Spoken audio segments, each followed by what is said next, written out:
Oi, oi, oi, gente boa de Deus. Olha só, nós estamos prosseguindo em Mateus 14, de 1 a 12, e depois que Jesus vem de Nazaré, onde ele não pôde fazer nenhum milagre, senão curar uns poucos enfermos, impondo-lhes as mãos, e no texto de Marcos diz ungindo-os com óleo. Também a gente chega na narrativa, dá uma virada e se introduz o acontecimento que fazia parte da narrativa do Evangelho, dos fatos importantes narrativos do Evangelho, que tinha a ver com a morte de João Batista. O que aconteceu com aquele homem que teve tanta relevância quando Jesus chegou, que precedeu a Jesus, como o profeta dizia, o profeta Isaías, precedendo-lhe o caminho como um precursor, pregador, a quem Jesus, sendo primo dele, vai e busca da parte de João Batista o batismo, e João não queria batizar a Jesus. Não, eu é que preciso ser batizado por ti. Aí Jesus disse a João: deixa por um pouco, para que se cumpra toda a justiça. E foi assim que o João batizou, e houve todas as ocorrências. Eis que eu vi o Espírito Santo descendo em forma corpórea como de uma pomba, pousando sobre ele, e ouvi a voz que dizia: eis o meu filho amado, em quem eu me comprazo. A ele ouvi. Ou outra narrativa diz que do céu ouviu-se aquela voz, dando a entender que todos tinham ouvido. Em outra narrativa, essa é uma voz que fala diretamente com Jesus. O fato é que nos três evangelhos há uma concordância sobre esse elemento cênico, naquele momento em que João Batista batizou a Jesus, e a afirmação de João aos circunstantes, dizendo-lhes: eis o Cordeiro de Deus que tira o pecado do mundo. Aí, daquele momento em diante, a narrativa vai se concentrando em Jesus, totalmente, e João Batista entra no anonimato da narrativa do Evangelho até esse ponto, de Mateus 14, de 1 a 2, ou de Marcos, que é o texto que eu vou preferir usar no dia de hoje, é Marcos 6, do verso 14 ao verso 29. Então, para você que está seguindo tudo, acompanhando tudo, eu acho que quando se trata da narrativa da morte de João Batista, enquanto a gente tem uma narrativa em Lucas 9, de 7 a 9, outra em Mateus 14, de 1 a 12, nenhuma delas é mais completa, nem de longe, quanto essa de Marcos 6, de 14 a 29. E eu convido você a acompanhar comigo a partir da narrativa paralela, sinóptica, aqui de Marcos, capítulo 6, de 14 a 29. Entendidos estamos todos nós? Então, olha só. Diz assim: chegou isto que... Bom, no texto de Mateus, o que vem imediatamente antes, no contexto antecedente, é aquela situação fracassada de Nazaré, onde Jesus não pôde fazer nenhum milagre em razão da familiaridade, do preconceito, da falsa sensação de intimidade, dos sentimentos todos que eu listei ontem para vocês todos aqui, mostrando as dificuldades adicionais de se acolher uma pessoa que venha carregada de graça sublime, quando ela faz parte originalmente do nosso ambiente imediato, quando cresceu com a gente, e a gente tem memórias da nossa própria mediocridade na relação infantil, e a memória da parentela, a memória de tantas coisas. Enfim, essa aproximação gera uma banalização, uma naturalização, na maior parte das vezes, e tem um aspecto mais complexo, que você só vai entender completamente assistindo, no mínimo, o que eu falei no dia de ontem, aqui para nós. Eu espero que, no mínimo, o que eu disse no dia de ontem e também anteontem, quando eu me concentrei nesse aspecto de Nazaré, você que perdeu, volte para entender, porque é muito mais complexo do que essa minha síntese está apresentando a você, os elementos de totemização e de transformação de tabu numa figura desse nível de proximidade, de intimidade, de admiração, que na mesma hora se transforma em escândalo e em hostilidade. E eu mostrei uma quantidade enorme de razões psicológicas e culturais para que seja assim. Dê uma olhada lá para você não ficar com a superficialidade da compreensão. E aqui em Marcos, portanto, no capítulo 6, se diz: chegou isto. E o que é que chegou? Não aquilo lá de Nazaré. Porque no contexto de Marcos, de 7 a 13, Jesus mandou os 12 apóstolos e os enviou, lhes dando autoridade sobre os espíritos imundos, e lhes ordenou a mesma coisa que a gente encontra ordenado em Lucas, no capítulo 9, de 1 a 5, que são repetições, ou em Mateus 10, como a gente já viu há uns 2 meses ou 3 atrás, Mateus 10, de 5 a 15, são as mesmas instruções que ele dá aos discípulos e os manda agora de aldeia em aldeia para pregar nos lugares, precedendo e convocando as populações ao arrependimento. Enquanto isso, eles expeliam muitos demônios e curavam numerosos enfermos, ungindo-os com óleo, os apóstolos, impondo as mãos e ungindo-os com óleo. Chegou essa notícia de que agora não só Jesus, mas tinha um grupo de no mínimo 12 pessoas, pode ter sido maior, a 12 eram os apóstolos. Mas se a gente olhar para a narrativa de Lucas 10, Jesus mandou 70. Eram duplas de 36 duplas que foram enviadas. Aqui a ênfase é enviou os 12, porque é uma narrativa que dá ênfase nos apóstolos, mas não foram só eles que foram. Outros, igualmente experientes, foram enviados para esse trabalho de precursão da chegada posterior de Jesus a essas localidades.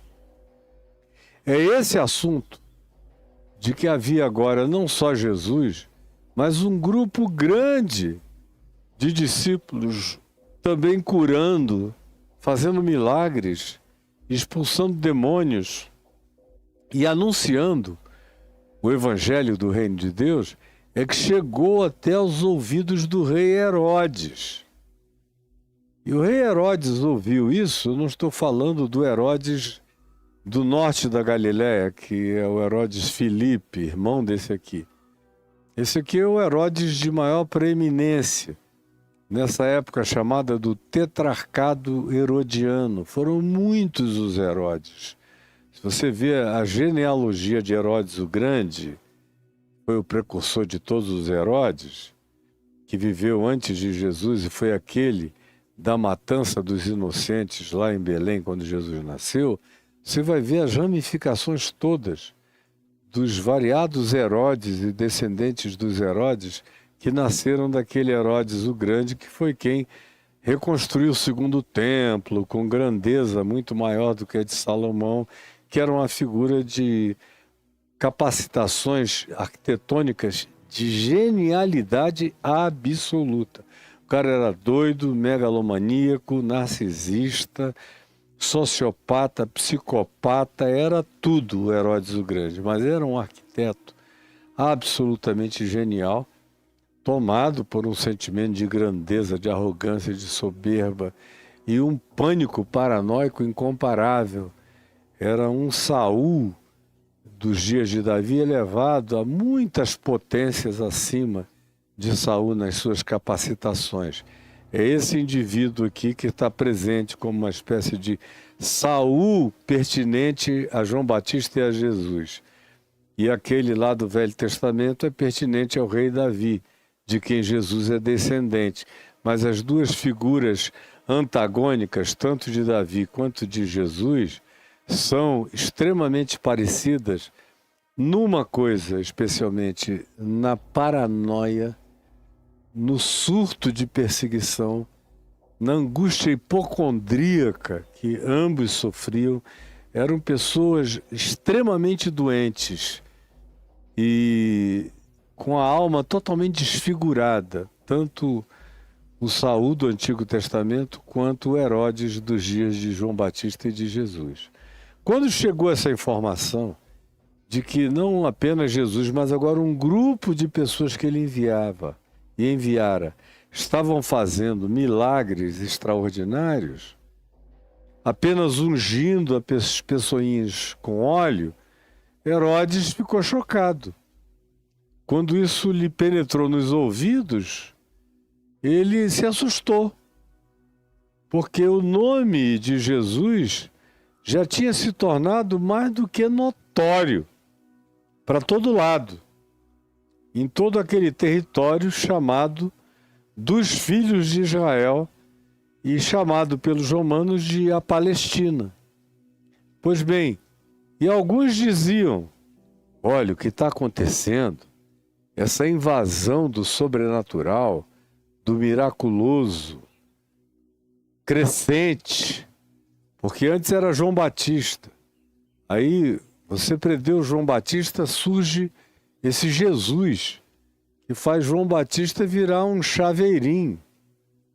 Esse Jesus é aturdidor, é fantasticamente assombroso. E agora ele está se multiplicando em outros, que ele está enviando e operando esses milagres. Parece que se abriu um portal de sobrenaturalidade, de miraculosidades, a partir de Jesus e do que ele significa e representa, e ele tem o poder de transferir poder e força e autoridade e miraculosidade para terceiros. Esse negócio está ficando incontrolável. Foi o susto que chegou até o rei Herodes. Quando ele ouve isso, e ele tenta logo trazer uma interpretação. A interpretação dele não é mediúnica, nem é de reencarnação, como parece ser o caso em Mateus 16, quando Jesus pergunta quem dizem as multidões que eu sou, e vem aquela listagem, uns dizem que tu és Jeremias, ou Isaías, ou Elias, ou algum dos profetas, ou até mesmo João Batista, que fez uma reinfusão espiritual e está operando em ti simultaneamente. Foram os assuntos prévios que eles trouxeram do povo para Jesus, e Jesus disse, vós, quem dizeis que eu sou? Foi quando Pedro disse, tu és o Cristo, Filho do Deus vivo. Mas isso fica para depois. Aqui, a ênfase não recai sobre nenhuma possibilidade reencarnacionista.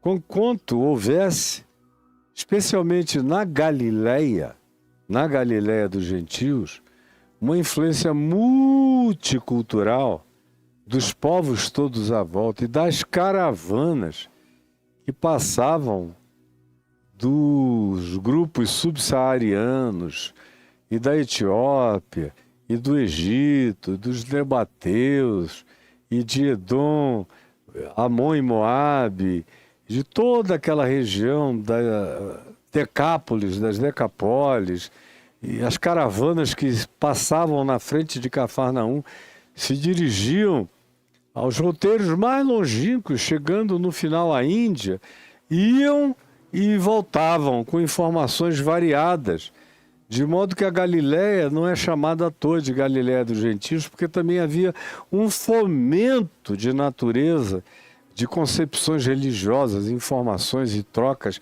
as mais variadas com os grupos religiosos de toda a terra, muito mais na Galiléia do que, por exemplo, em Jerusalém, onde as caravanas não passavam tanto.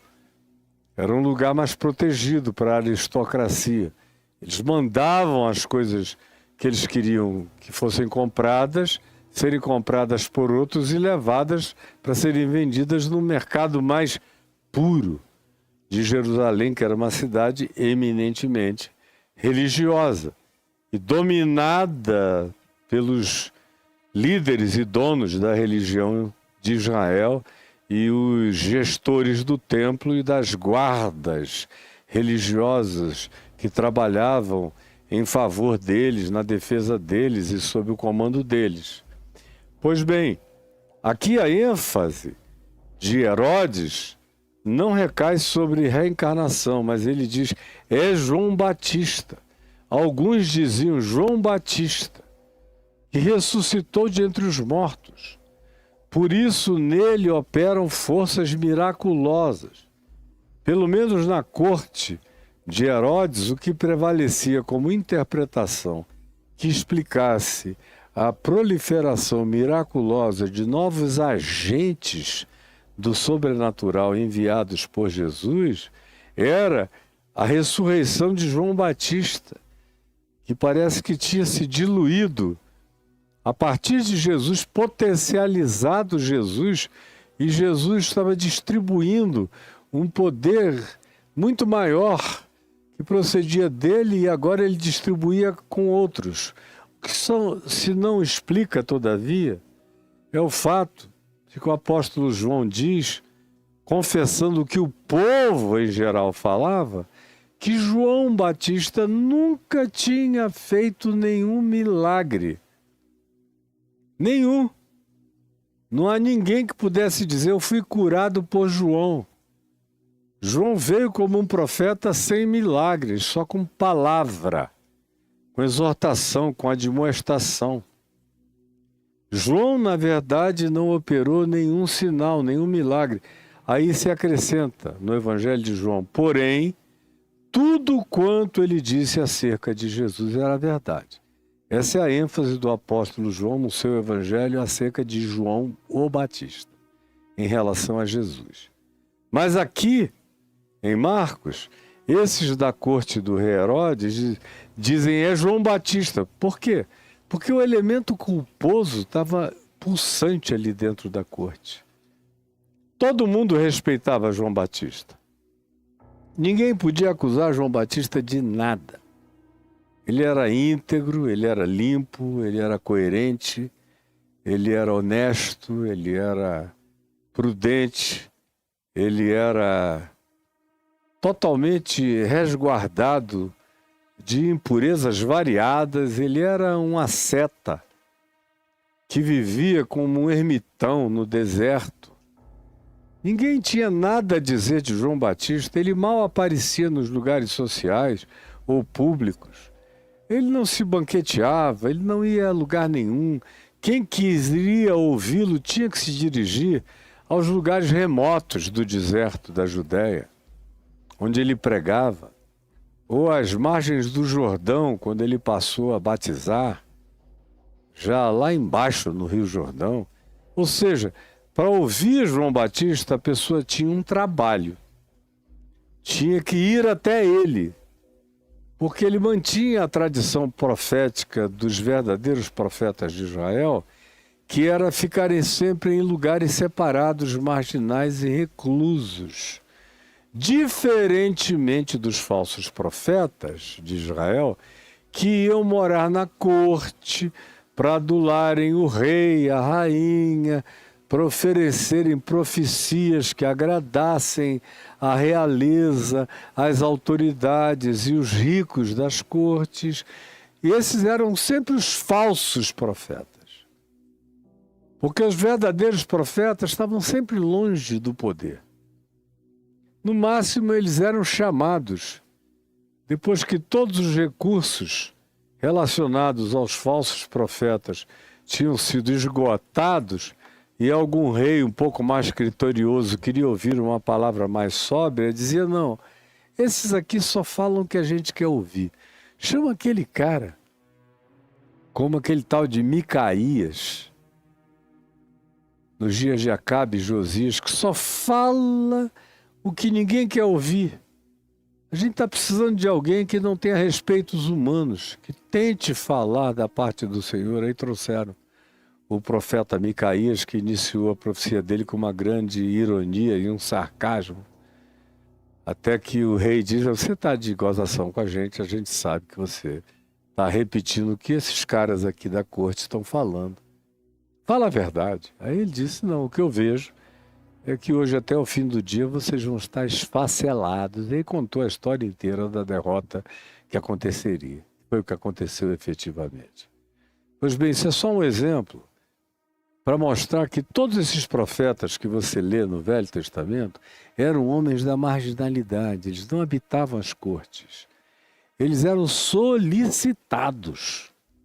E outras vezes nem solicitados, eles pregavam nos lugares onde eles habitavam e a notícia corria até o ouvido dos reis, dos sacerdotes, das autoridades que se enchiam de ódio e tomavam providências sempre hostis contra eles. Mesmo antes de matá-los, prendiam, hostilizavam, colocavam em poços de lama, como foi o caso de Jeremias, acusavam de traidores da pátria, porque eles diziam que os inimigos viriam e tomariam o poder por causa da idolatria, da pecaminosidade, da iniquidade, das práticas horrendas de Israel, que sempre foi um povo de dura cerviz. E são raros os momentos de quebrantamento do povo de Israel na presença de Deus. Pois bem, mas a ênfase desse pessoal que está com essa culpa latente, porque Herodes tinha mandado matar João Batista, que era um homem acima do bem e do mal, acima de todas as corrupções, acima de toda e qualquer notícia que pudesse ser fantasiada a seu respeito. O que se alega é que o último dia, porque quando se fala em ressurreição aqui nos dias de Jesus, especialmente depois do exílio em Babilônia e entre os persas, foi quando surgiu o desenvolvimento das teologias da ressurreição. Você vê no profeta Daniel, no profeta Ezequiel, e tem o desenvolvimento posterior das literaturas judaicas pseudoepígrafes, ou chamadas apócrifas, quando começa a superabundar a ideia de ressurreição, que você não encontra no Velho Testamento clássico, aqui da Bíblia que você lê. Praticamente não tem alusão à ressurreição, tem algumas suaves alusões em Jó, ou aqui e ali, mas muito parcas. Isso cresce como matemática e que vira teologia, que vira escatologia judaica, em Daniel, em Ezequiel e posteriormente nos textos intertestamentais, ou seja, entre Malaquias e a chegada de Jesus do Novo Testamento. É quando a ideia de ressurreição, de vida eterna, de transcendentalidade, de prosseguimento da vida se desenvolvem na mentalidade rabínica e na mentalidade acadêmico-cultural das seitas religiosas de Israel, dentre elas a principal, a dos fariseus. Mas os essênios tinham uma escatologia muito semelhante do final dos tempos. Só os saduceus é que não criam nem espírito, nem anjo, nem ressurreição dos mortos, nem coisa alguma. Eles se mantinham fiéis à tradição do Velho Testamento, do Eclesiastes de Salomão e de todos aqueles textos que, aonde a existência contemporânea acaba, acaba tudo. E no máximo tem um ecozinho distante de uma ressurreição, quem sabe, de um dia tão remoto que não se fala nem a respeito do assunto. Aí, nesse sentido, tinha um monte de povos da Terra que eram muito mais evoluídos sobre a perspectiva da sobrevivência do espírito depois da morte, acerca da ressurreição dos mortos, acerca da transcendência e entrada em outros mundos e dimensões, da existência de seres de outras dimensões espirituais que você vê muito do Velho Testamento, nos anjos que aparecem aqui e ali, mas é nesse intervalo, no período intertestamental, em que essas concepções que tinham sido extremamente desenvolvidas a partir do pensamento dos babilônios, dos medos e dos persas, ou seja, de origem mesopotâmica original, é que tinham impregnado agora a cabeça dos rabinos e dos acadêmicos judaicos, de modo que houve uma transição extraordinária do elemento factualmente preso ao espaço-tempo e a essa existência que terminava na sepultura para uma transcendência maior.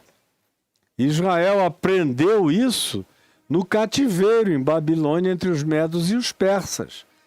E não é à toa que o profeta Daniel é um profeta daquele tempo, o profeta Ezequiel é um profeta daqueles dias.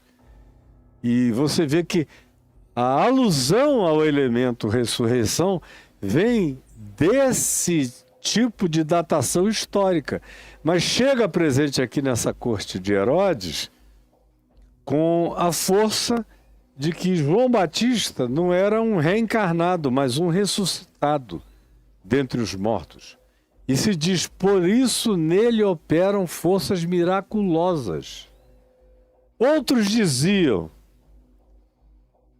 é Elias. É igualzinho lá em Marcos 16. As mesmas figuras que são aventadas. Ainda outros diziam, é um profeta, como qualquer um dos profetas que nos precederam. Mas gente que carregou alguma manifestação especial do poder de Deus. Esse Jesus está tomado de uma potencialidade agora maior, aparentemente, depois da morte de João. Será que João o potencializou?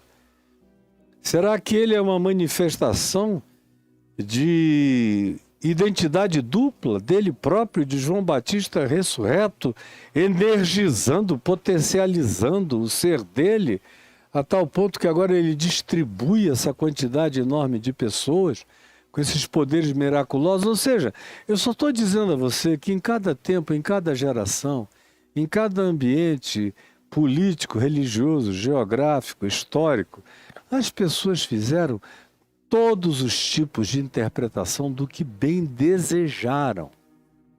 Como acontece nos nossos dias.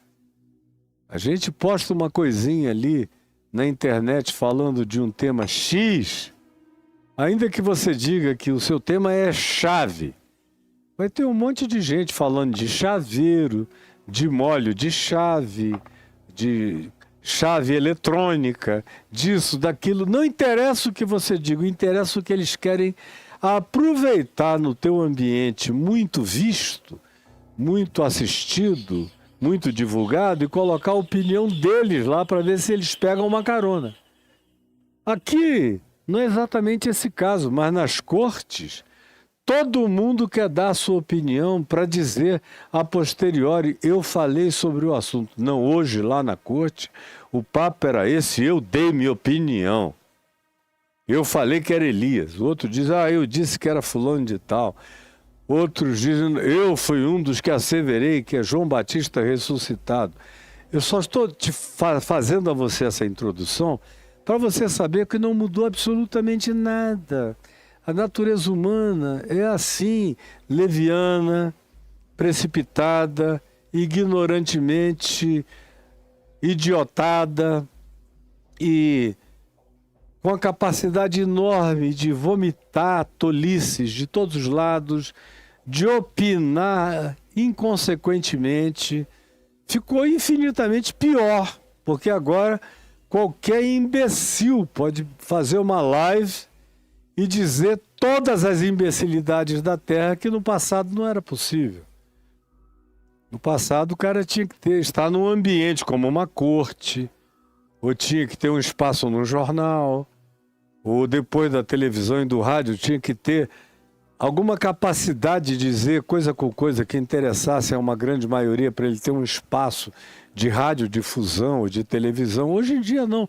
Todo mundo é dono do seu canal, da sua TV, da sua página, do seu jornal, qualquer idiota. Por isso é que a gente vê a proliferação incontrolável da imbecilização absoluta e universal para todos os lados.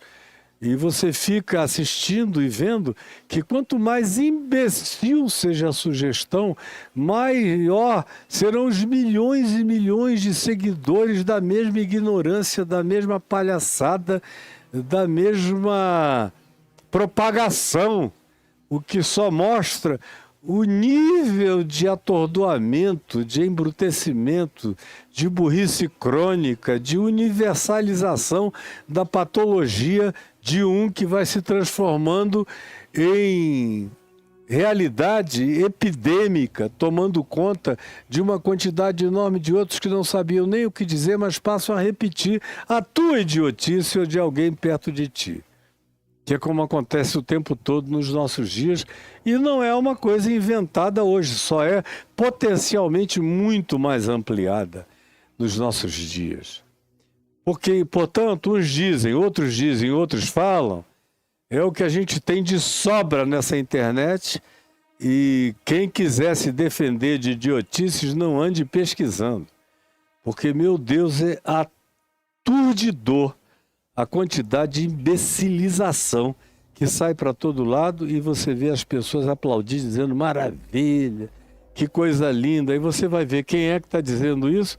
É um cara que não tem opinião sobre nada e que repete qualquer outra coisa que ecoe mais forte perto daquele ouvido totalmente embrutecido, emburrecido e desinformado. Infelizmente é isso. Mas o verso 16 de Marcos 6 diz que Herodes, porém, ouvindo todas essas histórias, disse, conclusão dele próprio, Herodes agora, da sua culpa, é João.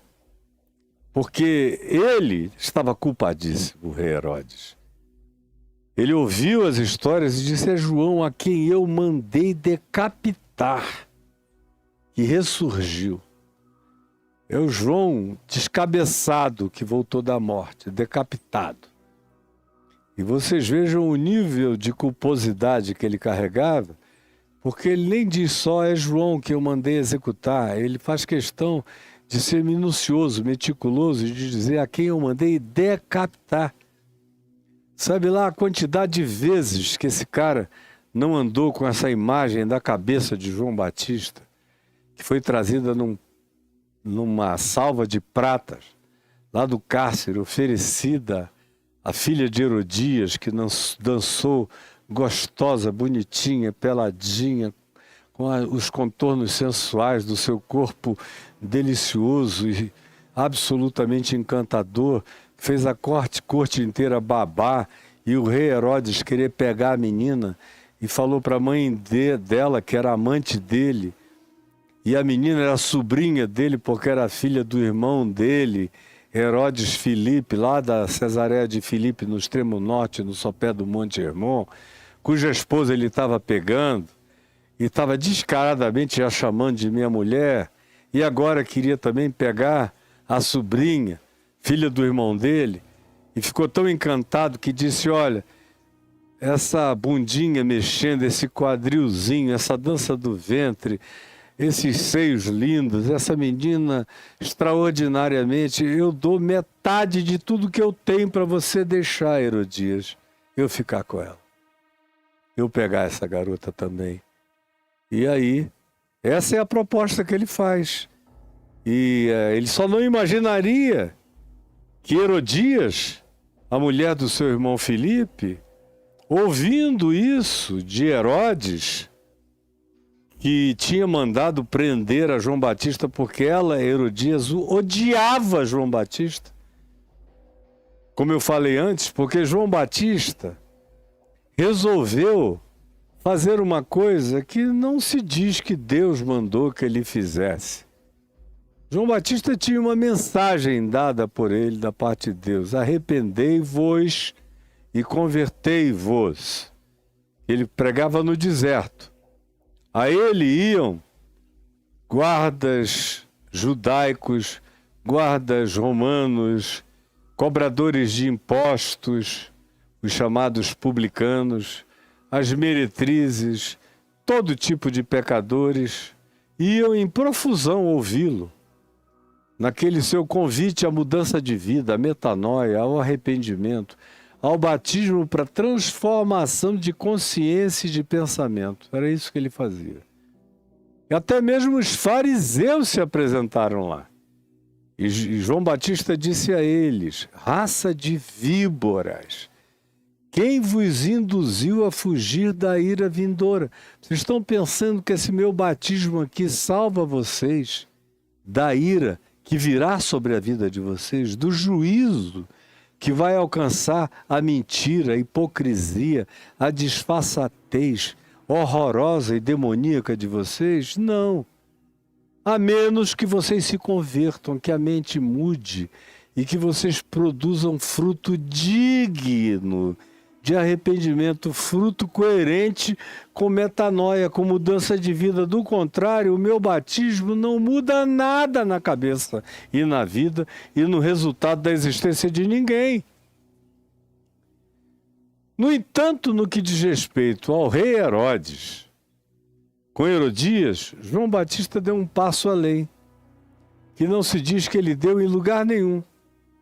Não se diz que ele foi gritar na porta do Sinédrio, que ele foi até a casa do sumo sacerdote Anás ou Caifás, que ele foi molestar os teólogos ou os rabinos nas suas discussões teológicas. Não, ninguém.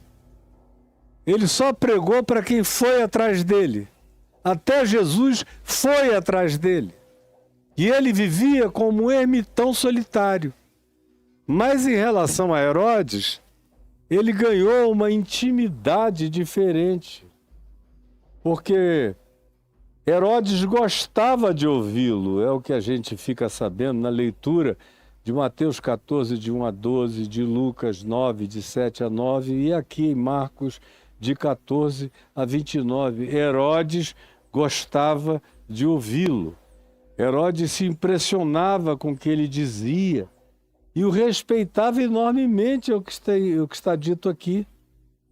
Herodes tinha João Batista em elevada conta. Por ele, João Batista continuaria lá.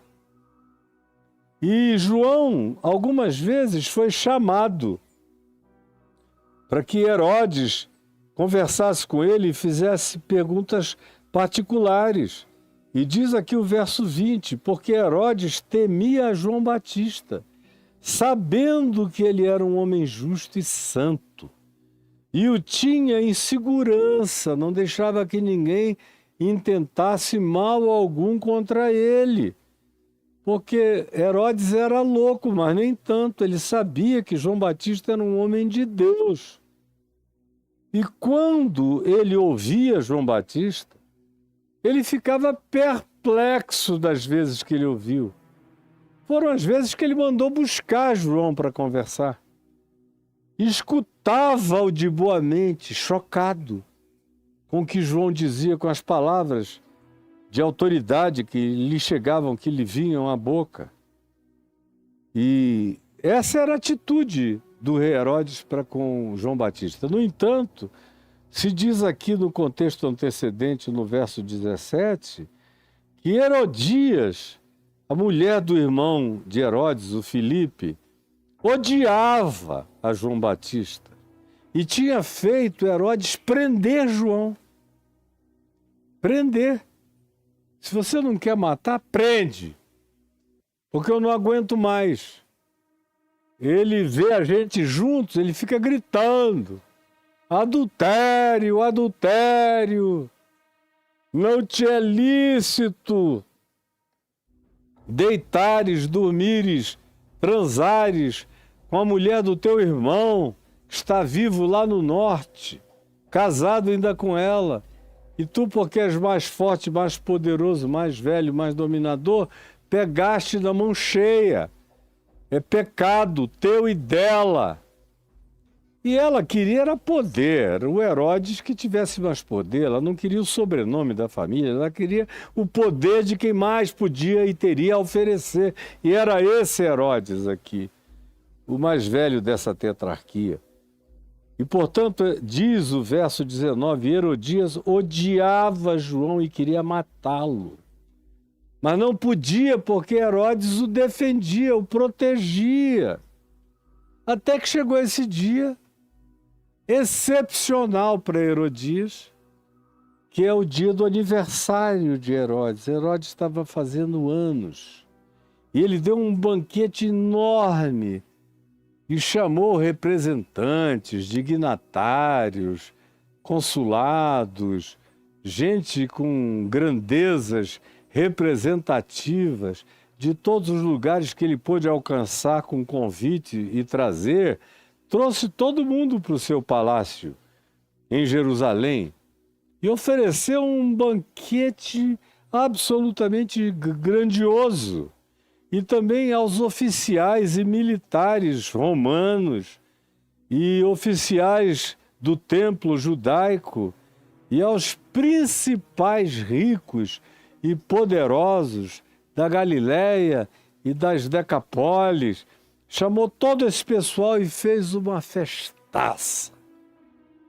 E dentre os elementos de entretenimento da festa, Herodes, querendo agradar os seus convidados, vendo que a enteada, que a sobrinha dele, a mulher da amante dele, a filha do seu irmão, Filipe, tinha se tornado uma gata linda, sensual e maravilhosa, ele disse, eu quero que ela dance para todos os meus dignatários na minha festa, e alegrem a festa, ela alegre com essa beleza extraordinária que ela carrega.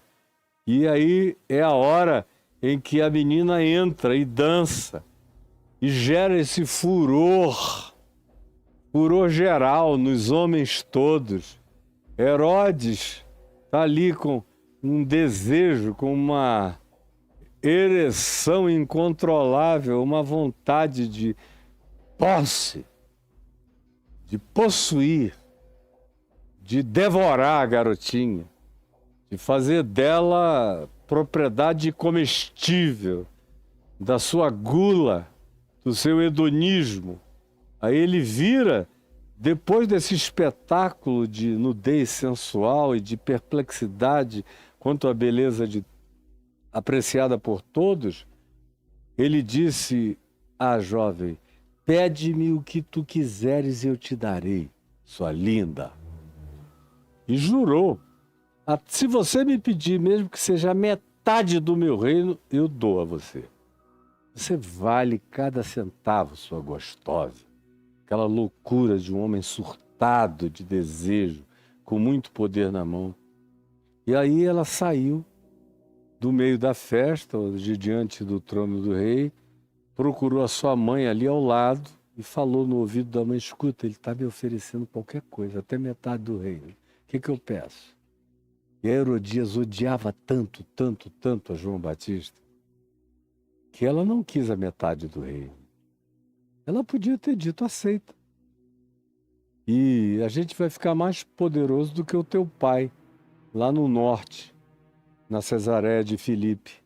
Muito mais, porque aqui é onde a grana está, o poder habita. Mas não, o ódio de Herodias era uma coisa tão fixada em João Batista, que ela trocou os milhões e milhões, as realidades todas, as riquezas, os utensílios, os ouros, as pratas, as joias, as pedras preciosas, os baús de tesouro, por um único pedido.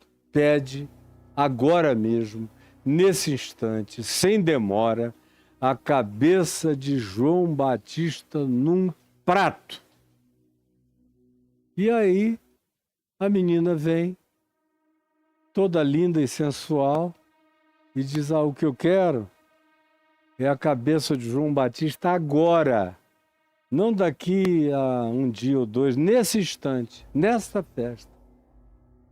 Eu quero a cabeça dele pingando de sangue numa salva de pratas. Numa salva de pratas. Viu, Caio? A cabeça de João Batista numa salva de pratas. Porque apagaram-se as luzes de João Batista, viu, Caio? Nesse mesmo momento. Aí mandam alguém lá no cárcere e chegam lá e decapitam João Batista. Decapitam. E botam a cabeça dele com os olhos abertos em cima de uma salva de pratas e levam-no lá para cima, para o meio do banquete. Entra aquele espetáculo dantesco, horroroso, tenebroso. E Herodias numa alegria enorme. E a garota dançando de felicidade naquele espetáculo pavoroso, vampiresco, nojento, horroroso. E Herodes num constrangimento enorme de um lado e de outro lado daquela ambivalência demoníaca, dizendo: hoje ela vai dormir comigo, eu vou traçá-la toda. É isso que está aqui no meio dessa situação, no meio dessas questões. Tanto é que quando a notícia chegou dizendo: eu quero a cabeça de João Batista, o verso 26 diz assim: entristeceu-se profundamente o rei Herodes, mas por causa do juramento e dos que estavam presentes com ele à mesa e que ouviram seu juramento, ele não podia mais voltar atrás nem lhe negar o que ela tinha pedido. Assim é que ele enviou o executor, que voltou com a cabeça decapitada de João Batista. E o texto prossegue dizendo: os discípulos de João, logo que souberam disto, vieram e levaram-lhe o corpo e o depositaram no túmulo, um corpo sem cabeça, porque não se dá notícias de o que aconteceu com a cabeça de João Batista. Qual o destino da cabeça dele? Agora você veja, eu botei como tema de hoje João Batista, : um homem maravilhoso, uma vida maravilhosa e uma morte banal. Porque é a coisa mais recorrente em relação à vida de gente santa, linda, bonita de Deus, é que aquela vida maravilhosa não raramente termine de maneira completamente banal, como é o caso de João. Jesus diz de João: dentre os nascidos de mulher, ninguém foi como João até o dia de hoje. Embora eu vos diga que daqui para frente até o menor no reino dos céus será maior do que João. Jesus também tinha dito: a lei e os profetas, a lei de Moisés e os profetas, todos, tiveram vigência até João Batista. Agora o que se prega e o que vale, e o que está determinado, e o que está em validade perene e irrevogável é o Evangelho do Reino de Deus.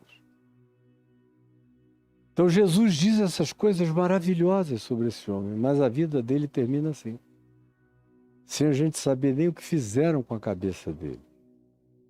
Os discípulos levaram o corpo descabeçado, decapitado, e a cabeça.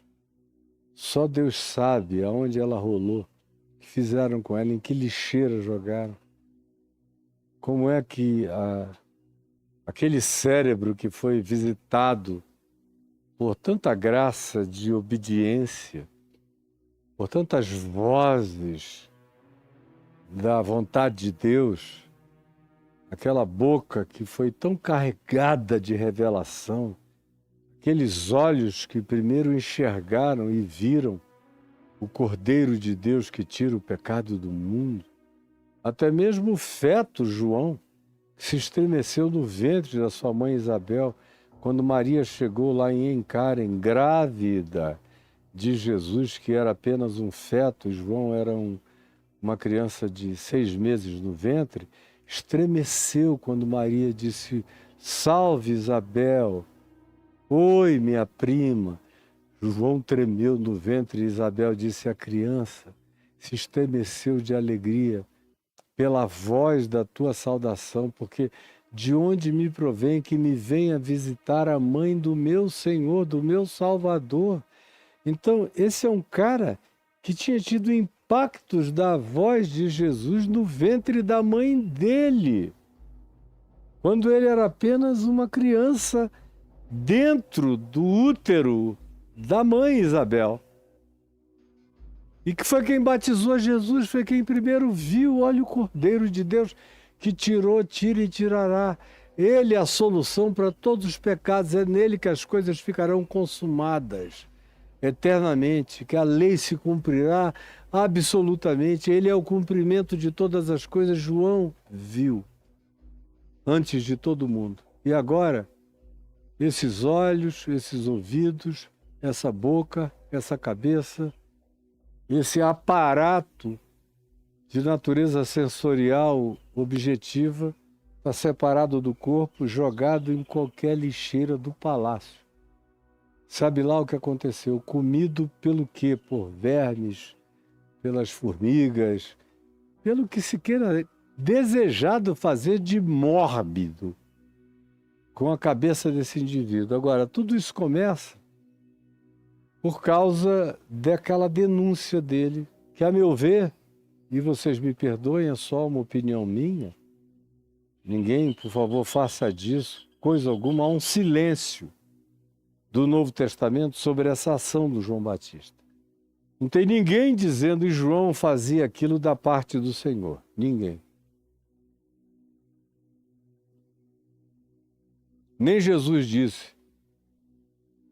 Porque João teve a coragem de denunciar os pecados da liderança de Israel da parte de Deus. Não. Jesus mesmo nunca fez isso com ninguém. Se Jesus fosse denunciar adultérios, não sobrava ninguém, porque João via, porque João tinha que ser informado. Mas Jesus não precisava ser informado, ele sabia. Sabia pelo seu espírito tudo o que acontecia na mente, no coração, nas intenções de todos os que estavam e passavam e existiam à volta dele. E você não o vê abrir a boca para acusar ninguém de nada dessa natureza. Você o vê lá em João 8 protegendo uma adúltera. Você o vê falando em favor de meretrizes, de prostitutas, de pecadores, contra os religiosos fariseus, dizendo-lhes: em verdade eu vos digo que muitos publicanos e pecadores e meretrizes vos precedem no reino dos céus. Mas você não vê Jesus acusando ninguém, ou estabelecendo condições de barganha. Eu vou curar o teu servo, teria ele dito ao centurião romano: se tu te converteres ou se tu te deixares batizar, eu curarei. Não tem barganha, não tem pré-condição, não tem nada com Jesus. Ele faz tudo de graça por fazer. Ele não quer saber de troca ritual, não tem exame de profissão de fé, não tem posição de batismo, não tem catequese de nenhuma natureza doutrinário-teológica, não tem nada do que o cristianismo exige. Em Jesus isso não existe. E o próprio Jesus, diferentemente de João Batista, se diz que ele mesmo não batizava ninguém. Não há um único episódio que diga então Jesus chamando a Pedro, Tiago, João, Bartolomeu e tal, os 12 apóstolos, os enfileirou e Jesus mesmo os batizou. Não há essa narrativa nem do batismo dos apóstolos a quem ele chamou. Durante a narrativa das ações de Jesus, nos 4 evangelhos, Mateus, Marcos, Lucas e João, não se diz que Jesus batizou semelhantemente a João Batista ninguém.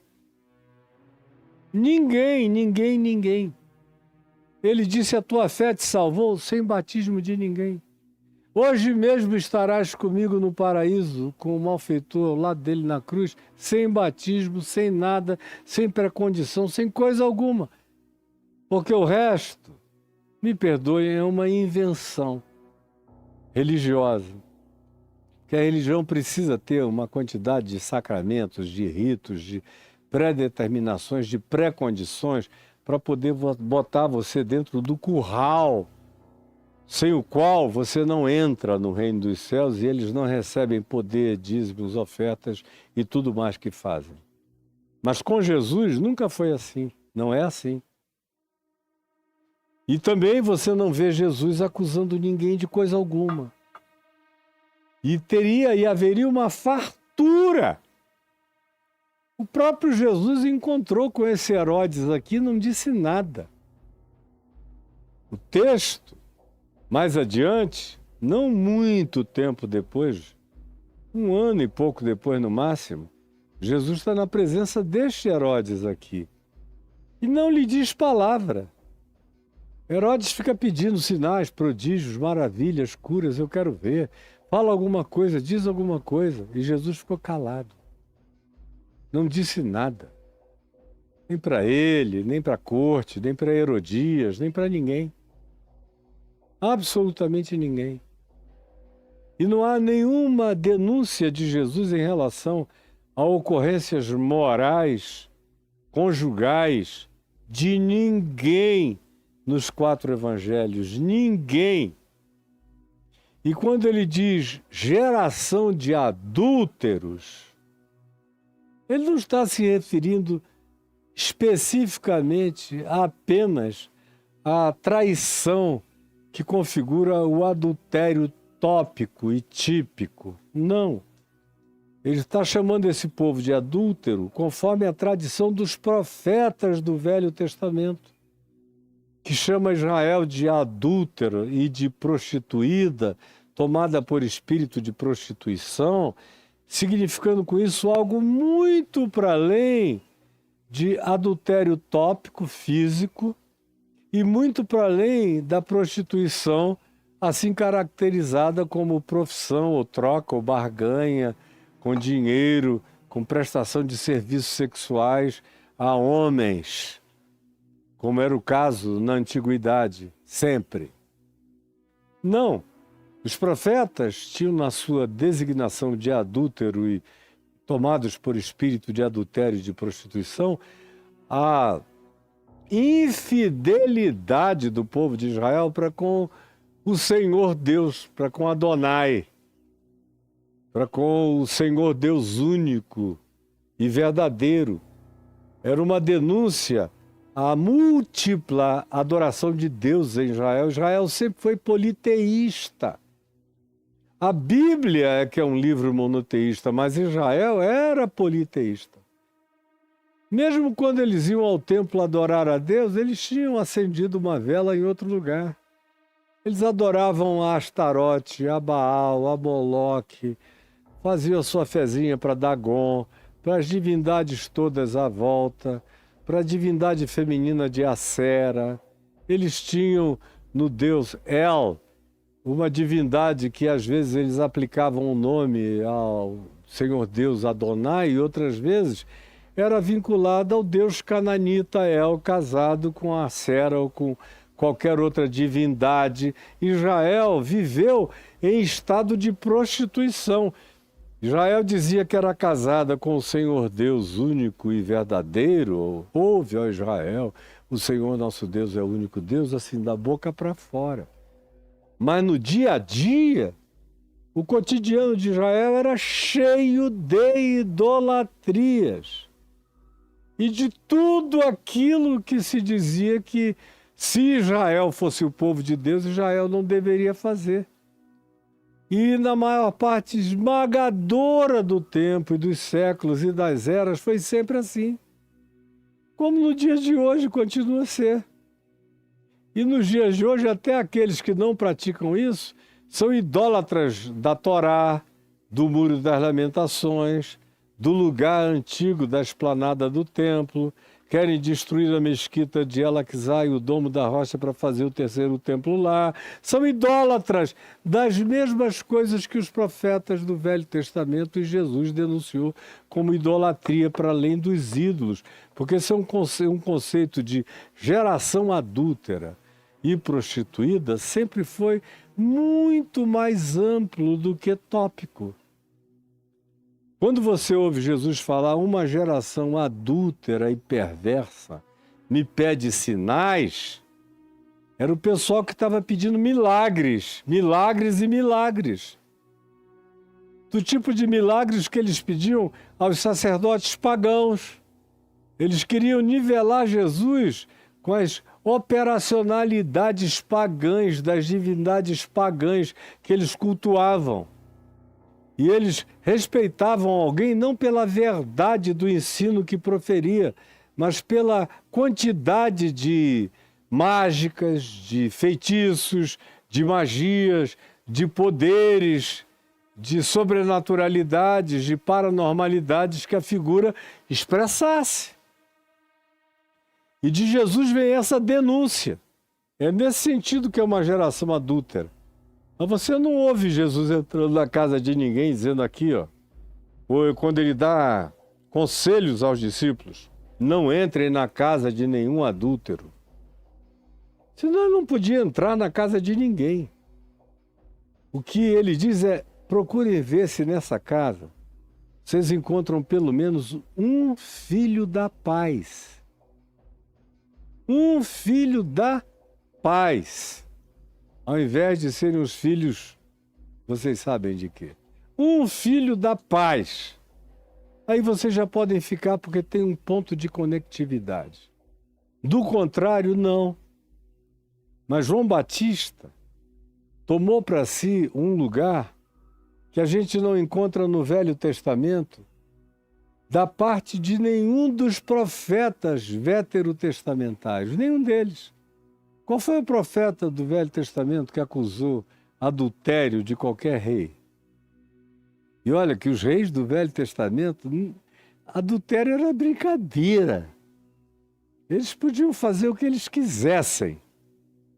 Mas você não vê os profetas dedicados a isso. Você os vê afirmando a iniquidade, a injustiça, a corrupção da vida deles que corrompia o povo todo, a corrupção dos sacerdotes, a mentira dos profetas, que corrompiam toda a consciência nacional, que estimulavam aquela diversidade, aquela pluralidade politeísta de todos os lados. É isso que você vê na denúncia dos profetas. Você não vê porque você não lê. Você não gosta de ler a Bíblia, não quer saber. Por isso você não sabe nada de coisa nenhuma, mas você não vê. E eu sei porque eu sei. E não tem ninguém que, sabendo, consiga me contraditar. Não há essa alusão. João Batista parece inaugurar uma era de perseguição a um rei em relação a uma mulher. Você vê o que se diz, Elias diz para o rei Acabe, conquanto Acabe fosse casado com uma mulher perversa chamada Jezabel, mas você vê que em momento algum Elias decide partir para um embate corpo a corpo com Acabe ou com Jezabel. Ele confronta os profetas de Baal, isso tudo.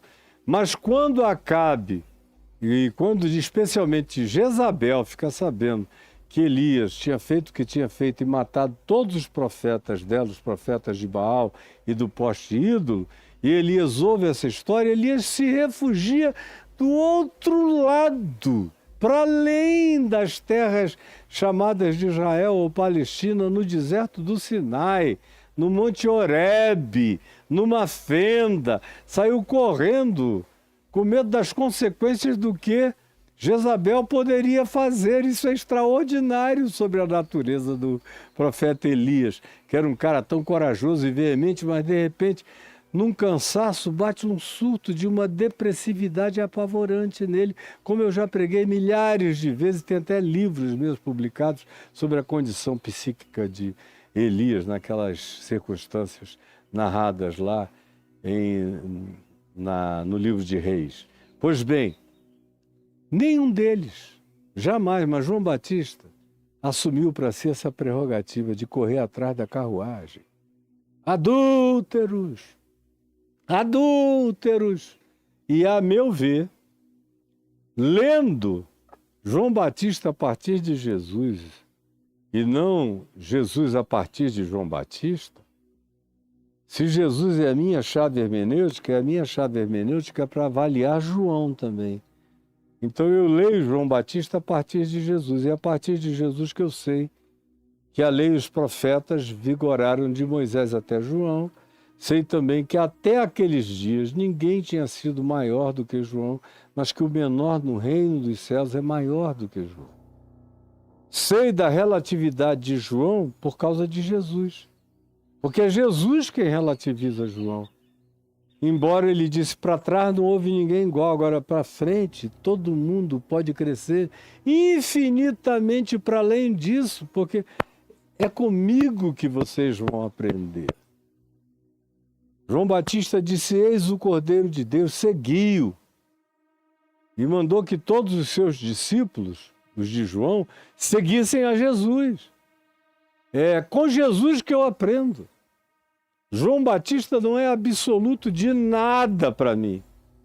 Ele é um exemplo lindo de fidelidade humana, de integridade humana, de uma pessoa que nos limites da sua compreensão foi até onde pôde, mas que também, a meu ver, ultrapassou esses limites, e a própria morte dele foi uma invocação inconsciente acerca da terminação da sua vida, porque seria impossível você imaginar que ele ficaria gritando, gritando, gritando para sempre, para Herodes e Herodias, que eles eram adúlteros, e gritando na corte, e gritando atrás da carruagem, e gritando na rua, aonde quer que eles fossem, ele gritando, aparecendo nas beiradas ou sobre os montes e gritando, adúlteros, adúlteros, para todo lado. Isso é uma coisa insuportável, então, tanto quanto hoje ou em qualquer ocasião.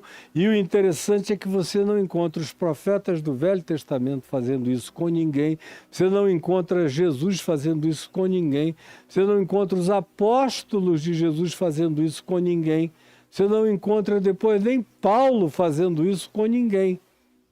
E quando ele faz, é um caso extremo, de um cara que tinha possuído a mulher do pai, lá em 1 Coríntios, no capítulo 5, em relação a quem Paulo usa palavras veementes, em razão das quais, na segunda epístola, no capítulo 2, ele se mostra arrependido pelo exagero das suas práticas. Estou falando agora de Paulo, porque não é um critério de Jesus nem do Evangelho sair fazendo o que João fez. Então esse João lindinho, bonitinho, querido, estranho pra caramba, exótico ao extremo, extravagante, uma figura que possivelmente não passasse em alguns exames psicotécnicos, nem tampouco passasse em algumas avaliações de natureza de inteligência emocional. Ele era um esquisito. Deus tem discípulos esquisitos. Tem gente linda e boa de Deus, diferente da grande média humana, estranha à totalidade da sociedade humana, mas nem por causa disso deixam de ser pessoas bonitas de Deus. E João Batista era um desses caras bonitos de Deus. Mas vocês vejam como não há nenhuma semelhança entre João Batista e Jesus. João Batista não come nada, Jesus come tudo. João Batista não bebe nada, Jesus bebe tudo. João Batista anda sozinho, Jesus anda com todo mundo. João Batista não ouve muitas perguntas, ele tem muitas afirmações a fazer. Jesus tem muito ouvido para ouvir, para rir, para se divertir, para banquetear-se, para se deixar chamar amigo de pecadores. Quando é que você pode imaginar João Batista sendo chamado de amigo de pecadores? Então se viu João Batista num banquete, conversando com os pecadores. De modo nenhum. Como Jesus mesmo disse, João Batista está para mim, assim como alguém está para um convite para uma festa, para umas bodas, alguém que só organiza funerais, está para alguém que organiza banquetes. Eu sou aquele que convido para o banquete do Reino de Deus. João Batista convidava para o funeral. Foi Jesus que usou essa imagem, acerca da qual a gente já viu aqui em Mateus 11 e ainda veremos a repetição em outras ocasiões. Então, nada a ver entre eles. E, a meu ver, essa morte de João Batista foi praticamente uma invocação inconsciente, porque era impossível que alguém fizesse o que ele estava fazendo sem jurisprudência profética anterior, nem contemporânea, nem exemplo algum de Jesus que justificasse essa prática e não viesse a receber a punição que ele recebeu, ainda que, se dependesse exclusivamente do rei Herodes, ele tivesse sido poupado, porque Herodes temia pelas consequências espirituais sobre ele, Herodes, porque reconhecia que, apesar de todas as manifestações de estovamento, de grosseria, de ogrice, de expressão grotesca, muitas vezes João Batista, ele era um homem santo e justo de Deus.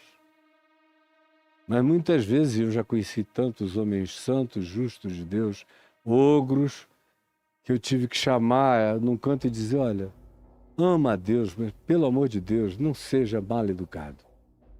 Eu já fiz isso muitas vezes com muita gente boa. Eu sei que você é sincero, mas você está sendo mal educado. O Evangelho de Jesus também apresenta os modos de Jesus. Você não é chamado para obedecer os modos de Moisés, os modos de Elias, os modos de Davi, os modos de João Batista, os modos de Pedro, não. Você é chamado a obedecer os modos, as gentilezas, os tratos, as relações, as afabilidades de Jesus conforme a pertinência. E o encaramento que Jesus fez de grupos específicos, sempre dentro do extremo insuportável das pertinências, mas nunca fora das pertinências. Bom, isso foi a introdução de hoje. A gente prossegue. Eu estou aqui sem saber nem se hoje é quinta-feira. Hoje é quinta? Isso. Tá, então eu volto com você só terça que vem, dando prosseguimento. Mas, na minha opinião, pode sair dizendo por aí, não tem problema. O Caio falou que, na opinião dele, João Batista foi decapitado porque falou o que não precisava ter falado. Porque gritou de maneira puritanamente ortodoxa e violenta e grotesca e insistente e inconveniente e ogra e para além dos limites, o que Jesus não praticou, o que os profetas não fizeram, ele extrapolou e aí deu ocasião para que aquele ente diabólico que era o Herodias dissesse, vamos fazer pé-pé, vamos brincar com a cabeça, com a bola da cabeça de João Batista na nossa festa da perversidade. E aí uma vida maravilhosa tem uma morte banal, como a gente vê de vez em quando acontecer. Senhor Jesus, eu te peço que tenha sido mais do que uma história, tenha sido uma história ilustrativa, elucidativa, tenha trazido de fato luz, compreensão, educação na justiça, que nos tenha ensinado o bom senso, a sabedoria, os modos de Jesus. E tenha também na nossa admiração por João Batista, colocado todavia no seu lugar de relatividade humana, que pertence a todos nós, porque nenhum de nós tem que ser visto de nenhum modo, senão na sua própria relatividade e na sua possibilidade de equívoco, de exagero ou de extrapolamento. Mas graças a Deus por Jesus, a quem nós seguimos, com quem queremos ficar parecidos, porque Ele mesmo foi executado, mas não porque se ofereceu para morrer, não porque bateu na cara de ninguém, não porque invadiu o sinédrio dizendo me matem, não porque foi na porta da casa do sumo sacerdote chamá-lo para briga, não por causa de nenhuma provocação explícita, mas por causa da explicitação do Evangelho do Reino de Deus, que sobretudo é graça, amor, acolhimento, perdão, convite ao arrependimento transformador, enquanto Ele abria os olhos aos cegos, iluminava as mentes, esclarecia os corações e fazia tudo com propriedade, com adequação, com pertinência, recomendando que não se fizesse propaganda dele de nenhuma natureza, porque as obras dele falavam por si mesmas. Ajuda-nos a entendermos isso para praticarmos isso na nossa vida. E a não termos nenhum herói bíblico na nossa vida. Nenhum.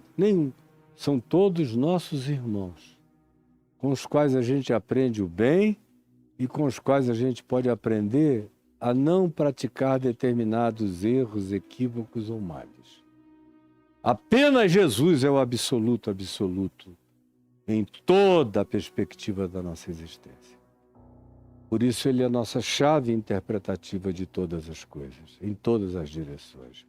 Porque Ele é o absoluto, é o homem pleno, é o humano absoluto e é o divino manifesto de maneira absoluta para a percepção humana. É o que eu te peço que tenha entrado na consciência de alguns aqui ou de muitos, em nome de Jesus.